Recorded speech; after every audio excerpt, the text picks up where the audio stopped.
"We're not married, so I'll text whoever I want."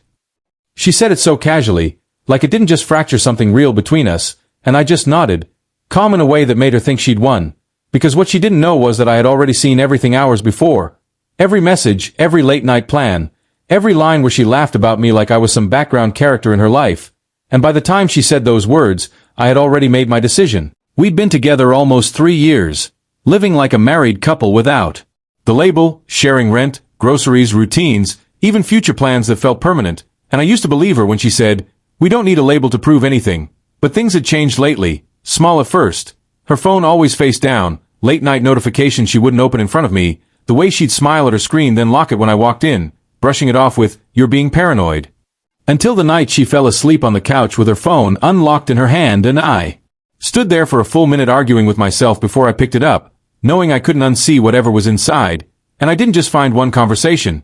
I found several, different names, same tone, flirty, personal, intimate in a way that wasn't meant for someone in a committed relationship, one message hitting harder than the rest. "Can't wait to see you again tonight, Red Heart." Followed by photos that weren't explicit but said enough. And even worse, messages about me, "He's too serious." Sometimes, like I was some inconvenience she tolerated, and I put the phone back exactly where it was, sat there in silence, and when she woke up she smiled at me like nothing had changed, like I hadn't just watched everything fall apart quietly. The next day I didn't confront her, I observed, noticed how she'd step onto the balcony to reply to messages, how her extra work hours suddenly became frequent, how small cash withdrawals didn't match anything we'd planned. And when she said, "You've been distant," I just replied, "Yeah, maybe," because for the first time I wasn't confused, I was clear, and that clarity made me act. I transferred my share of next month's rent, canceled subscriptions in my name, packed important things she wouldn't notice missing right away, took screenshots not for revenge but for closure, and when she casually asked, "What are you doing?"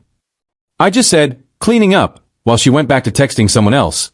Then came that night at the table when she said, "If you have something to say, just say it," and I looked at her and calmly said, "I know about the messages," and instead of apologizing, she laughed and said, "Oh my God, seriously? We're not married, so I'll text whoever I want," and I nodded, just like she expected, except I didn't argue, didn't raise my voice, just said, "You're right, you can," which caught her off guard, and when she asked, "Then what's your problem?" I told her, "Nothing, I just needed to hear you say it out loud," then placed my spare keys on the table and said, "I'm moving out," and the silence that followed was the first real reaction she had. "Wait, you're leaving? Over texts?"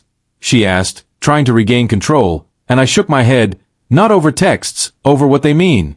And when she said, "It's not like I cheated," I looked at her and replied, "You stopped choosing me a long time ago, I'm just finally choosing myself." And that was it, no shouting, no scene, just the end of something that had already been broken. I walked out that night with a single bag because everything else had already been moved earlier, stayed with a friend for a few days while she sent messages like, "Can we talk?" that I didn't answer because there was nothing left to discuss. And a week later she showed up at my workplace saying, "You really just left like that? We could have fixed this," and I told her the truth. "You didn't want to fix it when it mattered," and when she said, "I didn't think you'd actually leave," it hit me that she never saw me as someone who could walk away, just someone who would stay no matter what. And that's exactly why I had to go. Months later, in a smaller place with a quieter life, I realized I didn't lose her. I let go of something that had already stopped being real. And if there's one thing I learned, it's this: commitment isn't about labels or marriage, it's about respect. And the moment someone makes you feel like just another option, the only right move is to stop being available. Because I'd rather be alone than stay where I'm treated like I'm replaceable.